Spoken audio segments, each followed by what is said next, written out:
The call of the Hogs can be heard all the way to San Francisco. You're listening to Pod at the Palace with Curtis Wilkerson on Inside Arkansas. Good morning, everybody. Welcome into the show. It's game day once again in Fayetteville, and it's a big one, right? Arkansas, number 15, Missouri at Bud Walton Arena, 7 p.m. ESPN.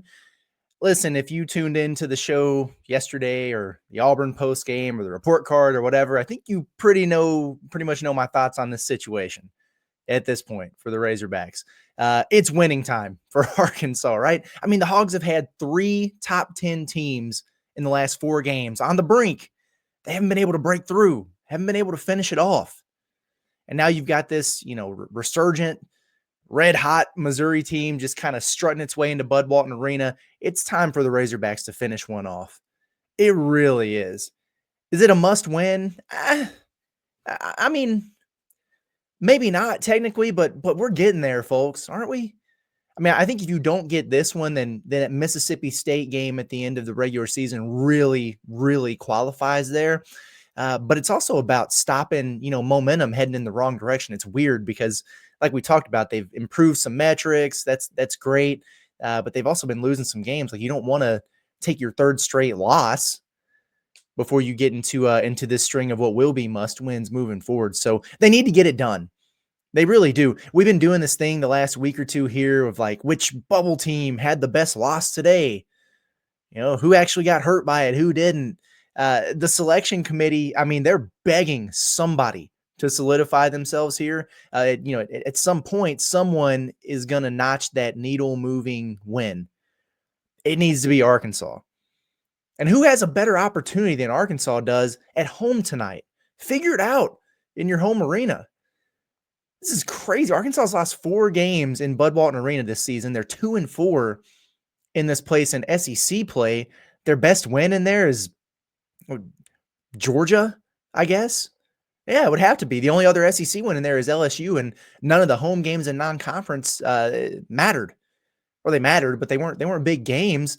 So I don't know. Like, I don't think that can be the case at the end of the season if you really think you're an NCAA tournament team. Doing all your resume work on the road, that's dirty. That's a choice. I mean, those are all important, but think about it. What are the big wins for this Razorback team this year? It was Michigan on a neutral. It was at Kentucky. It was at Texas. The Georgia game was a must at the time at home, but that's a quad 2. It's the only quad 2 that you have right now. So listen, Arkansas, they need to get a signature win in their own building. Okay. I mean, don't they get one every year at least? Show me an NCAA tournament team that doesn't have a big win at home at the end of the year. I don't think you'll be able to. And Missouri at this point, the best option left on the table. I mean, it would be that elusive, 4th quad 1A. We've talked about it. No team in the history of the net rankings here, and I know it doesn't date back that far, but several years, no team has been left out of the field with 4 quad 1A wins. Arkansas's got 3 of them right now. So there's that.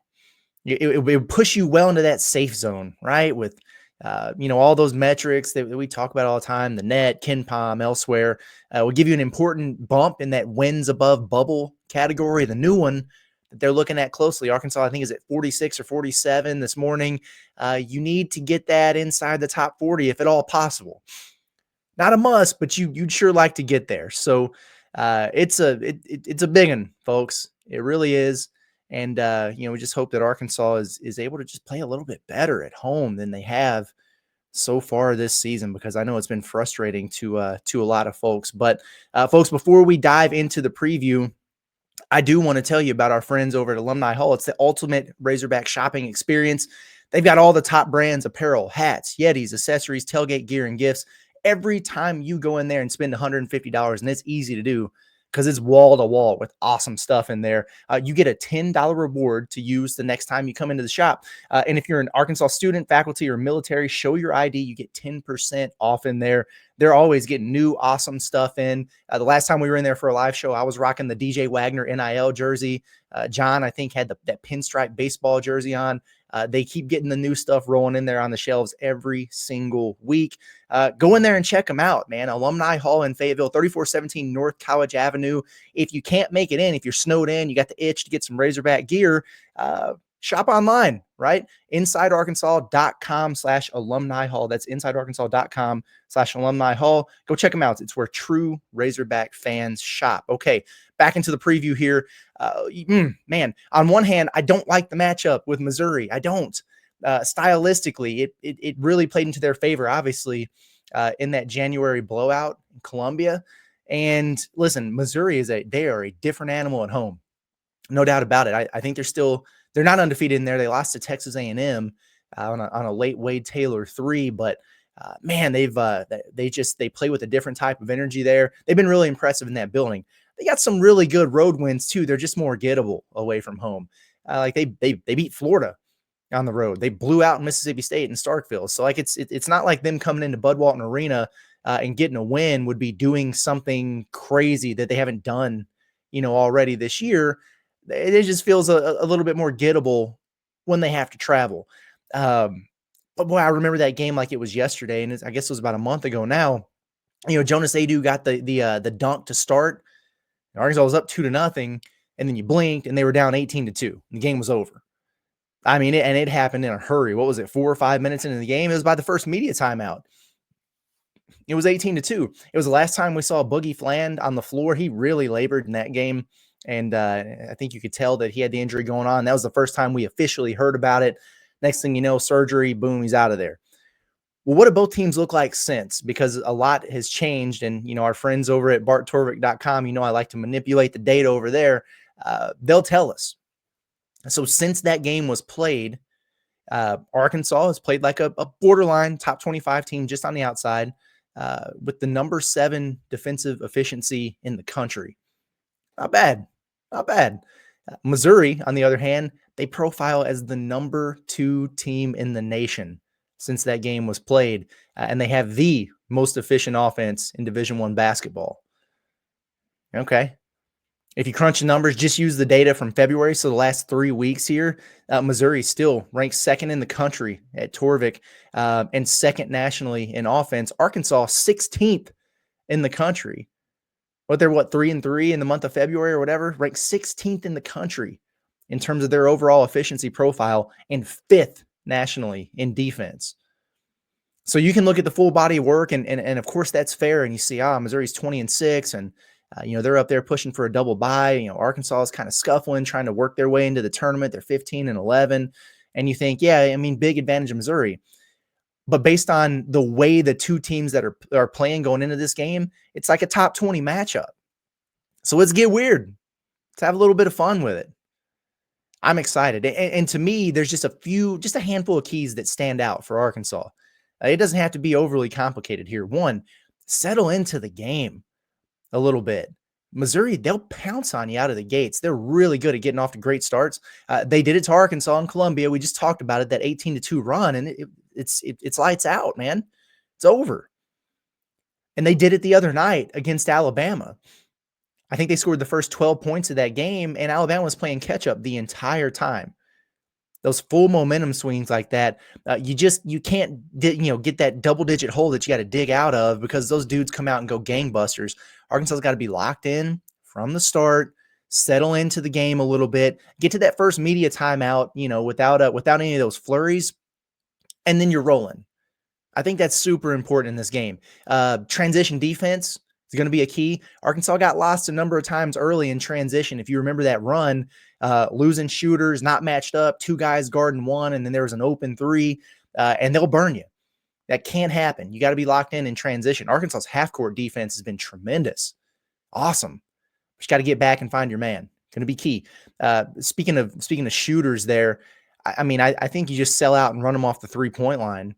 And there's some reasons why that's not a guaranteed way or a guaranteed pathway to success for Arkansas, because Missouri's good at other things. It's like you're not a one-trick pony and have the one of the top offenses in the country, but they can bury you from 3, especially when you're not a good 3-point shooting team yourself. So staying attached to Caleb Grill there, going to be a key. That Missouri hit 10 first half threes against Arkansas in that first matchup, but they only hit 1 in the second half.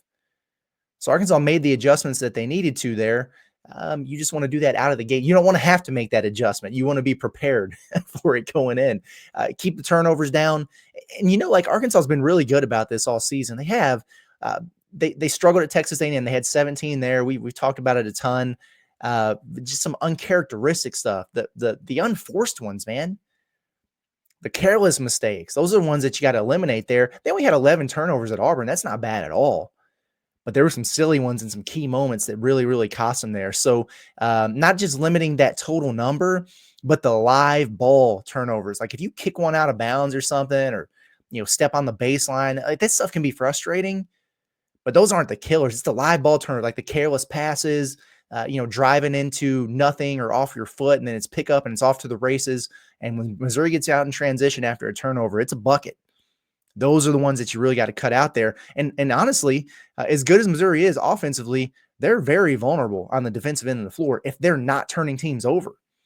If you're not coughing up the rock, Arkansas is going to be able to score on them. I really do believe that. It's not an elite defense to the likes that you faced recently. I mean, what was it?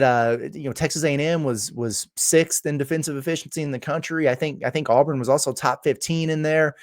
Missouri's just barely inside the top 50. And even in this stretch, like we were just running the numbers a minute ago, same deal there. Like where they're, top 1-2 offenses in the country over the course of the last month. Defense still hovering, it's just inside the top 50. That's what you got to take advantage of. When they're rolling, they're turning teams over. If you're able to get into your stuff and protect the basketball, you're going to have opportunities to put up some points there. Of course, literally none of this matters if Arkansas can't make shots. Right. And again, like we said, it doesn't have to be too complicated. The pathway here, you got to make some shots, man. I mean, you can't go 3 of 19 from 3 and 50% of the free throw line against Missouri like you did at Auburn and expect a different result. You're not going to get it.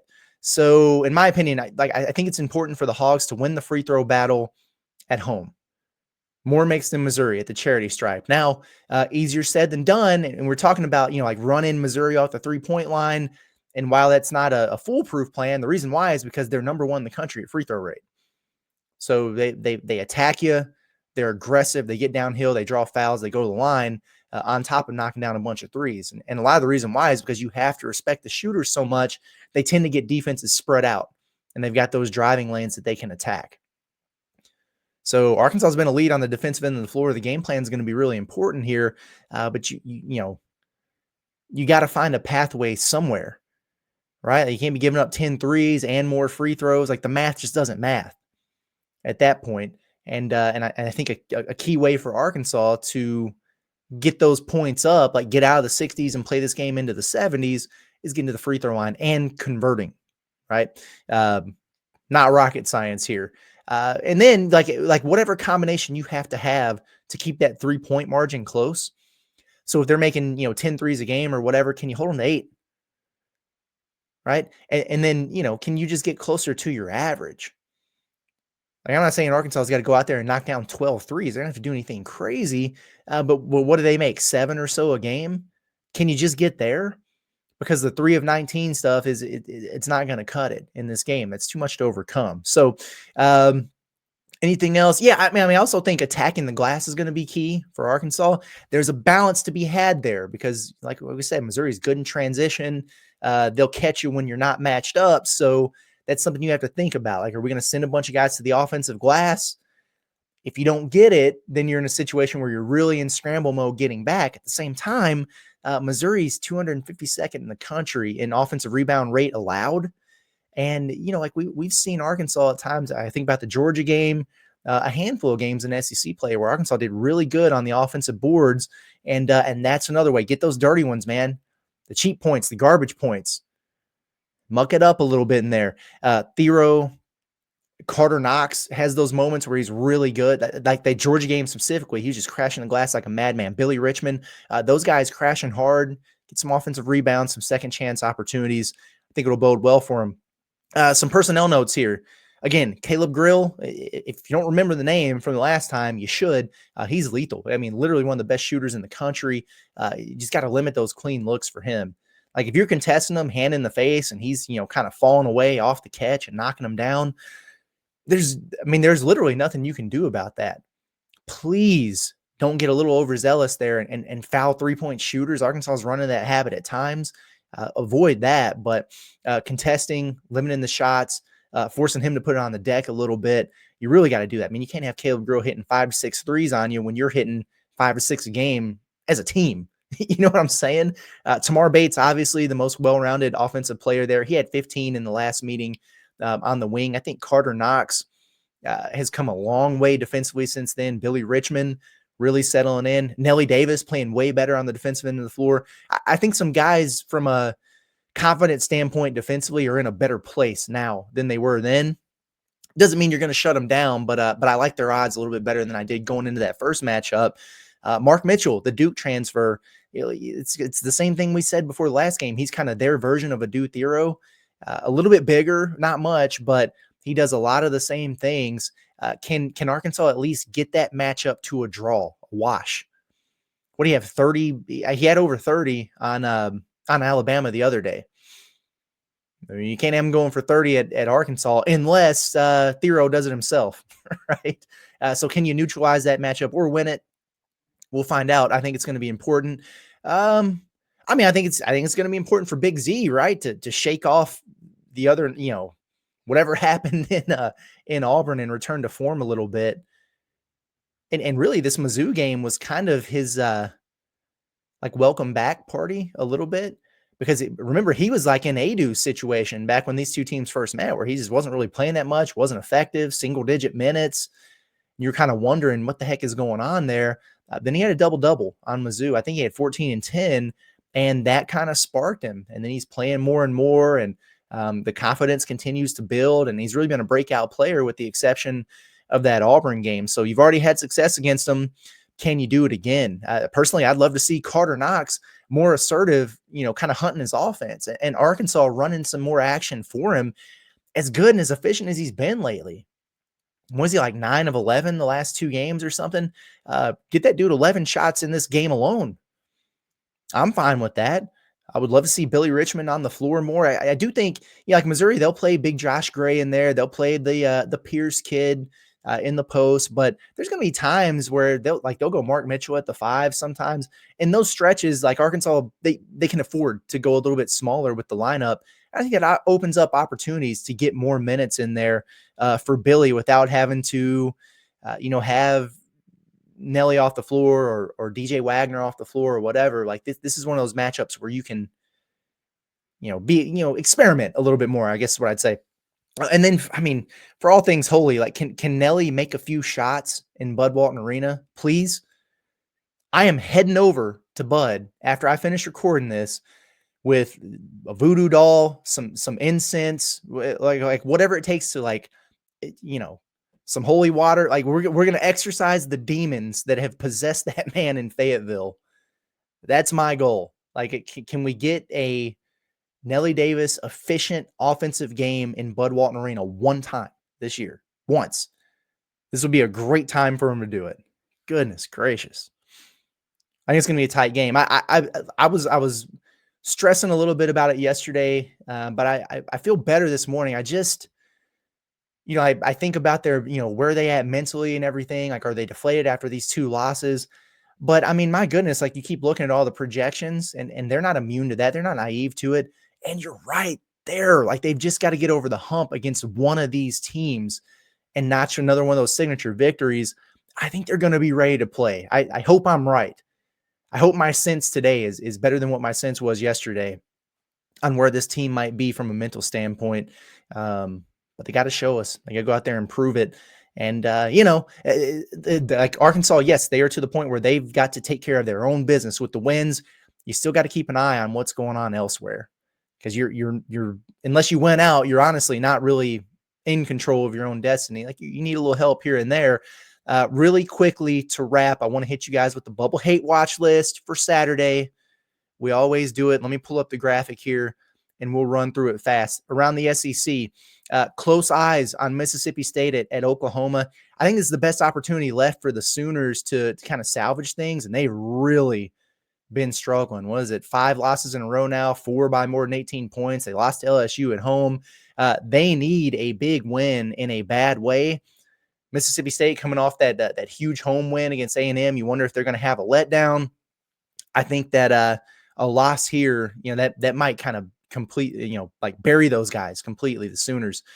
Ole Miss at Vandy, similar thoughts. I think Vandy has some more slack here in terms of the bubble situation, but that would be a 4 straight loss for them. They got 20-pieced at a wounded Kentucky team. So you wonder, where is their confidence at? Are they starting to get shaken a little bit after playing so well most of the year? A loss here, and I think Vanderbilt would really be on that potential pass list for Arkansas, especially if they win a couple games, and then you go into Vandy with that opportunity to jump them. Could be a huge one. Close eyes on that. Auburn, you need Auburn to play better against Georgia than they did against you, right? If Georgia just continues to get blown out, they're really, really scuffling here. And I think they're another, 20 ball away from really being put away themselves. Texas at South Carolina. Listen, Texas winning at South Carolina doesn't help them do anything, but maybe hold serve a little bit. But a loss there, coupled with Arkansas sweeping them potentially next week, would be massive. Then there's no argument to be had with the resume. Quickly, some other ones across the country here. I should mention Florida and LSU real quick. Doesn't matter from the bubble perspective for LSU, but keep an eye on it. Like if they were to beat Florida or, really just win another game or two here down the stretch, then you get that quad 2 loss off your docket. It moves to a quad 1. And then that win that you got over them at home moves up to a quad 2. So it could add a little bit of depth to the resume for you. Around the country, some teams to watch. SMU, they host Clemson. This is an SMU team that has 0 quality wins. None. 0. Nada. Finito. But there they are because they've beaten the 20 teams on their schedule that stink. And congratulations on life in the ACC. Clemson is an opportunity for them to get a signature win. You want the Tigers to take care of business in that one. TCU at Cincinnati. One of them loses and takes a ding there. The other one we're just going to continue to keep hearing about here the rest of the way. So there's going to be a little bit of good and bad regardless. West Virginia at Texas Tech. Another loss for West Virginia here it's not going to kill them because Texas Tech's really good. It'll keep them hovering around that top of the bubble conversation. Like they're still within striking distance for you. A win will, that would really put them in a good spot there to kind of re-solidify themselves after they've been slipping lately. Wake Forest, we've talked about them a ton. A loss to NC State would crush them here. Like if they take another one of those weird, Q3 losses or whatever in the ACC, that's really a jumpable team. I don't know that they have a lot of opportunity left to solidify their resume. Maybe they play Duke one more time, but it might be at Cameron Indoor. But there's some landmines for them that you got to keep an eye on. Boise State's kind of worked their way back into the conversation. Same thing with them. They're at Nevada. That's not going to help them. If they take another L here, that probably really quiets their at-large hopes on the bubble there. And then UC San Diego, they continue to hover around, and their metrics, people love them. I think they're 22-4 or something. They're in a joke of a league there. They still got UC Irvine, who's a good team and a potential quality win. But all they need is 1 L. You take 1 L in that league, and it's usually going to be a quad 3. Sometimes it can be a quad 4, depending on where teams are at. And that's what buries these mid-majors that don't have opportunities to make up for it. So, hey, Hawaii is in town. Razorbacks, Rainbow Warriors, we're friends on Saturday night. If Hawaii goes in there and gets that done, that would be a big blow to the potential tournament hopes there for UC San Diego. So there you have it. Now you know what to watch. Got your rundown for that Missouri game. Looking forward to it. Make sure, as always, join us for the Pot the Palace postgame show to be immediately following the action tonight, win or lose.